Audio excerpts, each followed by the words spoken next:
Je me présente, Sousa Florian. Aujourd'hui, on est ici pour ma soutenance de thèse pro du MBA MCI, euh, qui se porte sur les technologies immersives peuvent-elles révolutionner l'expérience des motards.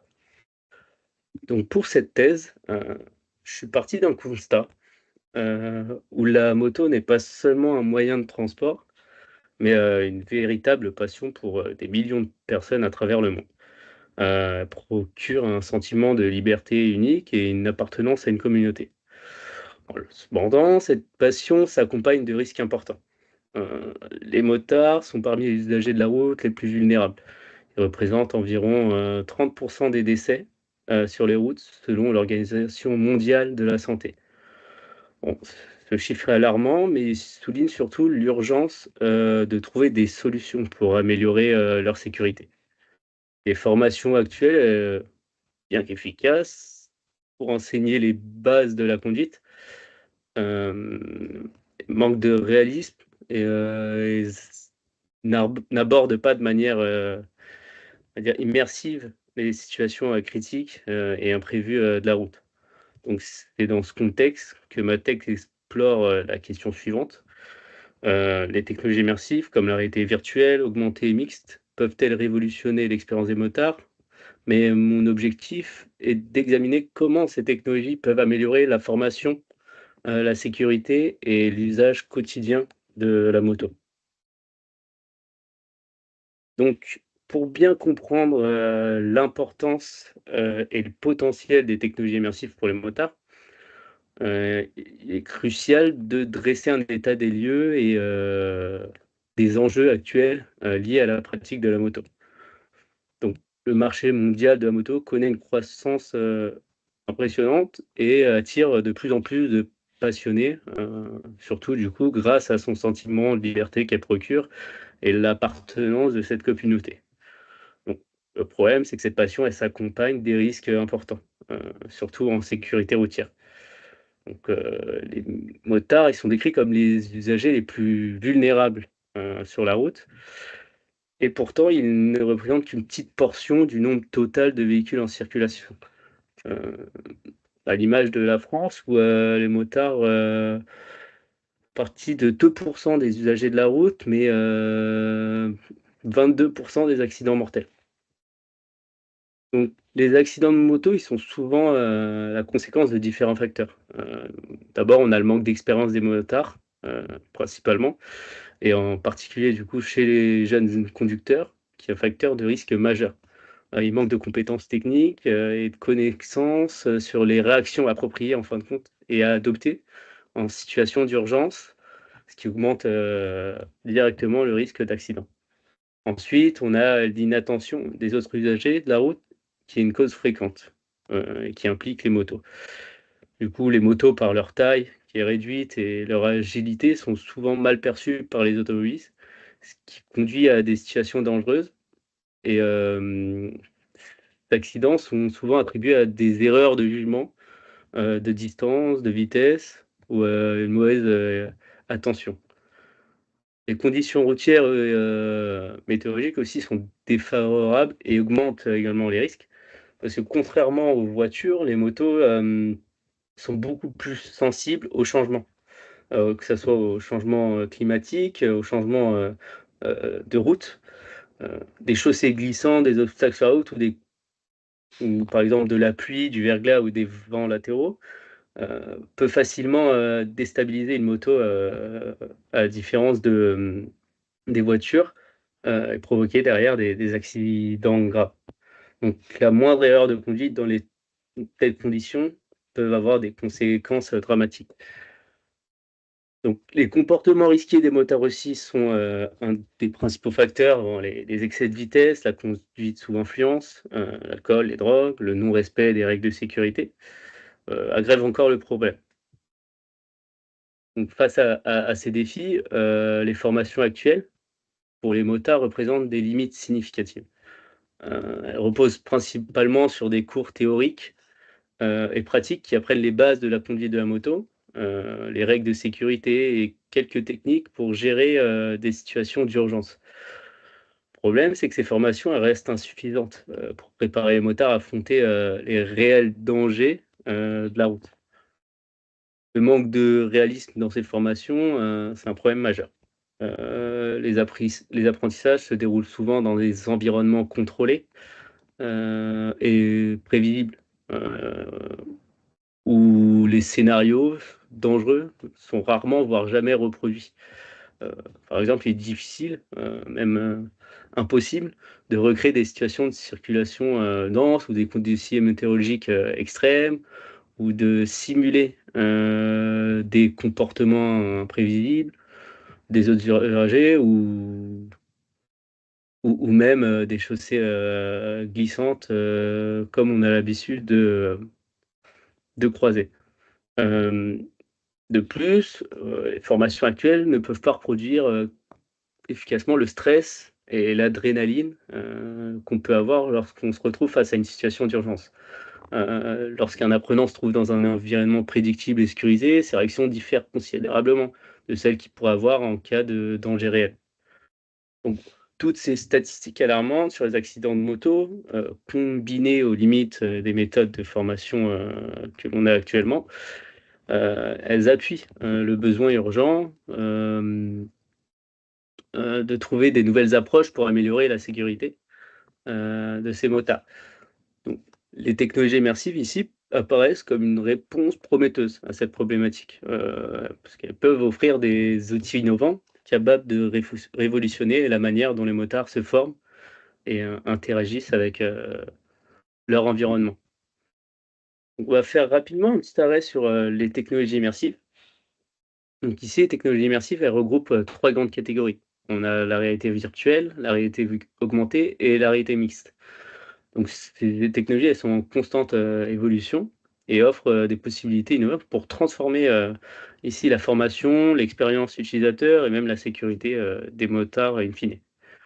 Donc la réalité virtuelle, c'est une technologie, immersive qui immerge complètement l'utilisateur, dans un environnement complètement, numérique, heu, créé par un ordinateur. Elle est souvent associée, aux jeux vidéo. Mais, ces applications, elles vont bien au-delà, surtout par exemple, ici dans le domaine de la formation, dans le cadre des motards, la réalité virtuelle permet de recréer virtuellement des environnements complexes et même du coup potentiellement dangereux. Hem, la réalité virtuelle, elle utilise des casques spécifiques, c'est équipé de capteurs de mouvement qui suivent le mouvement de la tête, et parfois du corps. Le Ces casques, ils possèdent des écrans, qui permettent d'avoir un champ de vision, plutôt élargi et du coup, en simulant des simulations complexes, la réalité virtuelle pourrait préparer les motards à réagir face à des urgences de manière, plus instinctive et sûre. À la différence, la réalité augmentée, elle, elle se distingue car elle utilise l'environnement, qui nous entoure, donc l'environnement réel, comme base et elle y superpose des éléments, numériques. On peut, y retrouver, des images, en 2D, des objets en 3D, des vidéos, même des sons ou, des informations directement en forme de texte. On l'utilise souvent à travers des appareils comme des lunettes, des smartphones ou bien même des tablettes. Ouais, repose elle sur des capteurs, et des caméras, qui du coup collectent toutes les données qu'on a autour de nous pour les traiter et intégrer, les éléments virtuels directement dessus. Donc en y superposant ces informations, la réalité augmentée, elle, elle augmente la perception de l'environnement et peut améliorer du coup la prise de décision en temps réel. Donc elle est particulièrement utile pour l'assistance à la conduite, la maintenance des motos ou, avec des guides virtuels et cetera, mais ça, on va pouvoir le voir, après. La réalité mixte, elle, elle combine les principes, de la réalité virtuelle et de la réalité augmentée, pour permettre des interactions entre le virtuel et le réel. Donc contrairement à la réalité virtuelle, qui isole l'utilisateur dans un monde numérique, et aussi du coup à la réalité augmentée qui elle, se contente juste de superposer, des éléments. Elle, elle fusionne du coup ces 2 approches qui permet du coup, aux éléments numériques d'interagir en temps réel du coup avec, l'environnement réel.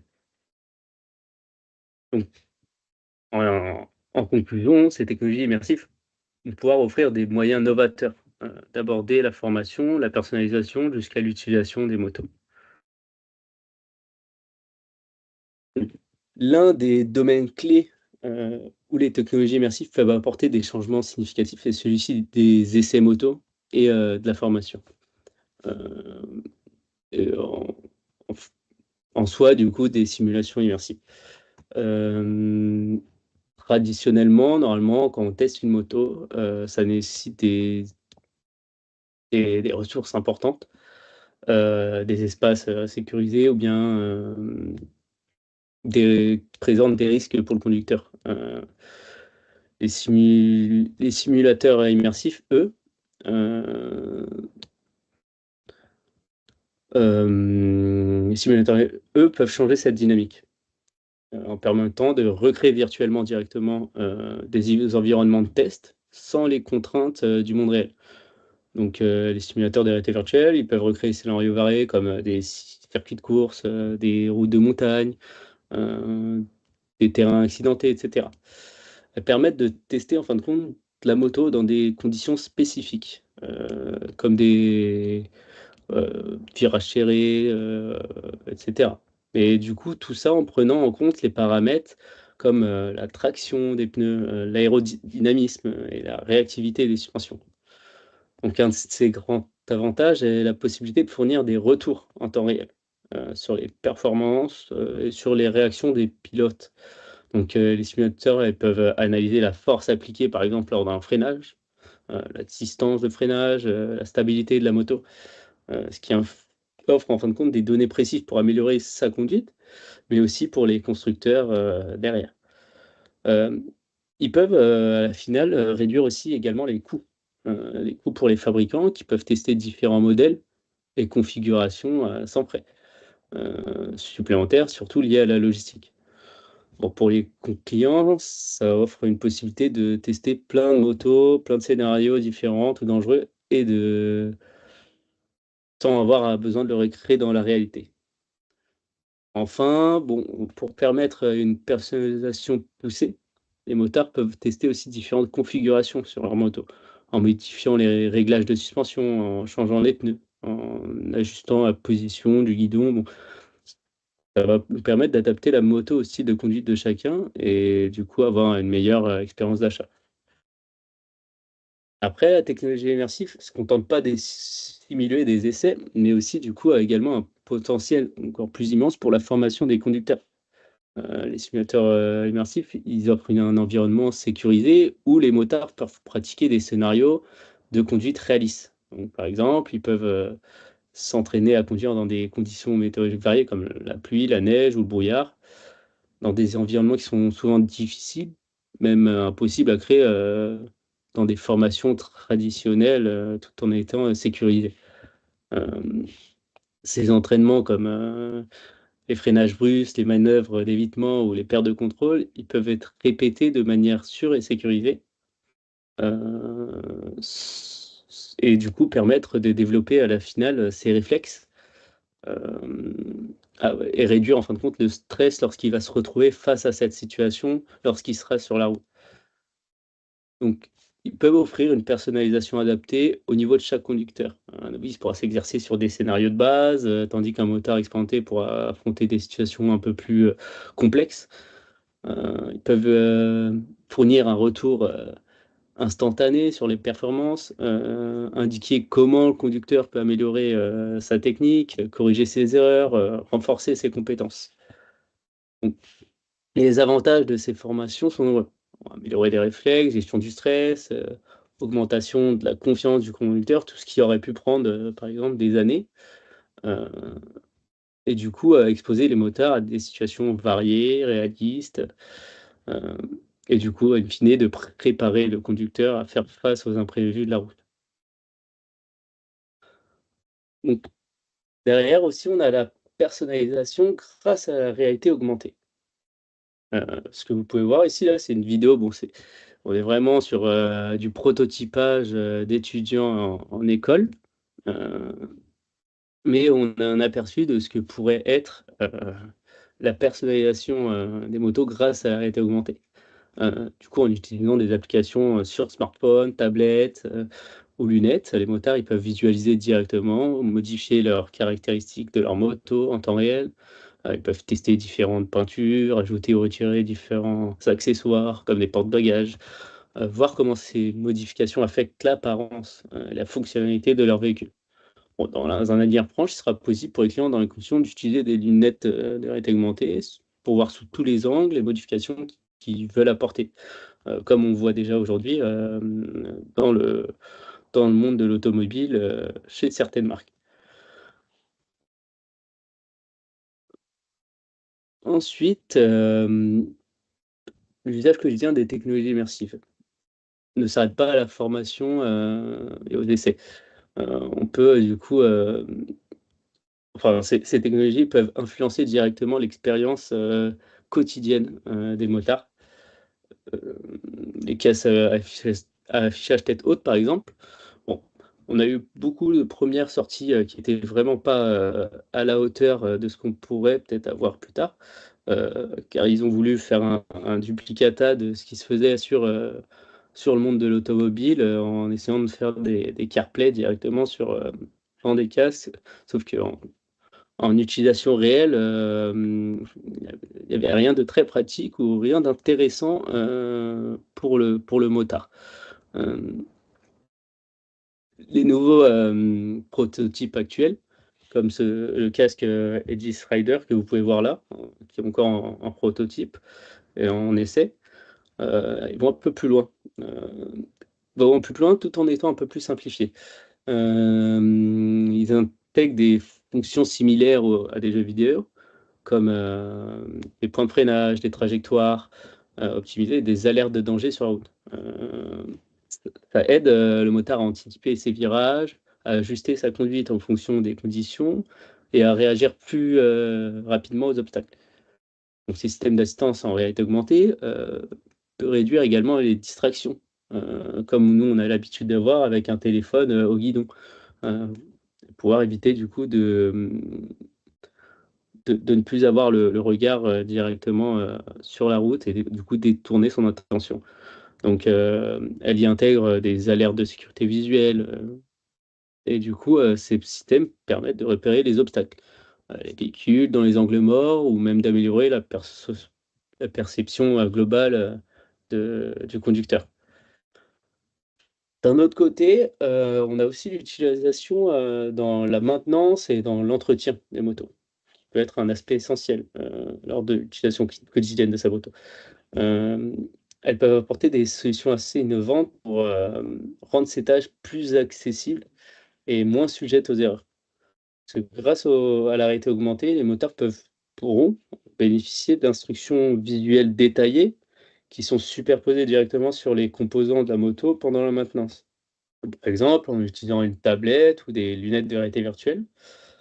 Hem, un motard peut voir des guides étape par étape pour des tâches comme un changement d'huile, des réglages de frein ou la vérification des niveaux de liquide. Et ces applications, ils peuvent afficher des animations qui montrent où placer ses outils, comment démonter certaines pièces, et cetera. On a des entreprises comme Bosch qui ont développé des systèmes de maintenance Heu, au augmenté pour les garages automobiles. Bon, et ces technologies commencent à être adaptées pour les motos. Bon, ces outils mentors ont été augmentés, se contentent pas de fournir des instructions et détecter certaines fois des erreurs. Bon, on est encore en termes de prototype parce que, ils ne voient pas encore une vis mal serrée. Mais, toutes ces enfin, avec une bonne amélioration, ils pourraient, réduire les risques et des réparations incorrectes. Cette approche, elle est particulièrement utile pour les motards qui préfèrent entretenir leur moto eux-mêmes, mais manquent parfois de connaissances techniques, avec des instructions claires et interactives et du coup qui transformant enfin une tâche parfois perçue comme contraignante en une activité plus accessible et formatrice. Mmh. malgré le potentiel que ces technologies peuvent avoir, on a plusieurs défis qui demeurent. Les dispositifs actuels, comme les casques de réalité virtuelle, ont des limitations techniques. Hem, il y a le champ de vision qui est encore assez restreint. Heu, il y a la résolution d'écran qui est encore insuffisante pour, reproduire réellement, une vision, humaine et sur certains casques, il y a une autonomie, des batteries qui est limite son utilisation prolongée. Bon, il y a aussi la latence entre les mouvements et l'utilisateur, crée un sorte d'inconfort, aussi connu, sous le nom de cyber, mal de transport et qui freine du coup l'acceptation, de ces dispositifs, à la finale. Bon, l'adoption massive de ces technologies immersives est aussi freinée par les coûts élevés. Heu, les dispositifs, ils nécessitent un investissement, important, que ça soit pour le particulier ou pour le professionnel. Hem, tant pour l'équipement, mais aussi pour les logiciels qui vont être nécessaires, au fonctionnement. Hem, il y a de il y a de nombreux moteurs qui restent, réticents à adopter ces nouvelles technologies, même si elles ne sont encore qu'en termes de prototypes, mais parce qu'elles sont perçues à la finale comme complexes ou peu pratiques. Sur certaines applications, ils ont raison, d'autres, à réfléchir. Mais des progrès sont en cours. On a des nouvelles générations de batteries qui arrivent, heu, on a aussi des nouvelles, bon qui sont déjà là, mais des nouvelles innovations en termes d'écran comme le micro LED, l'amélioration, du champ de vision qui arrivera et au fur et à mesure avoir un meilleur produit et d'une autre manière, l'intégration de l'intelligence artificielle et du machine learning qui pourrait permettre, de personnaliser davantage, ces expériences immersives en adaptant directement les scénarios en temps réel et le comportement de l'utilisateur. Le gouvernement et les organismes aussi ont un rôle, clé, dans l'adoption de ces, technologies, par des subventions, des programmes, éducatifs ou, bien même en mettant en place des normes de sécurité pour garantir leur utilisation efficace et sécurisée.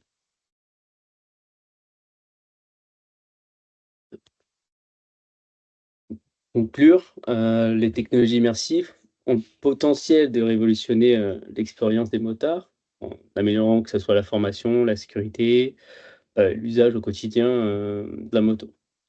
Mais du coup, il va falloir surmonter tous ces défis techniques et les défis de l'adoption, par le grand public.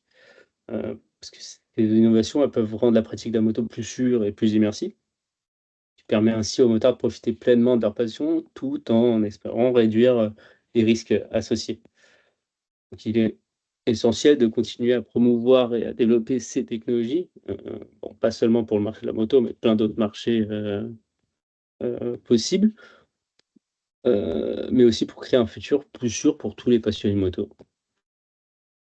Mmh. Merci pour votre, attention et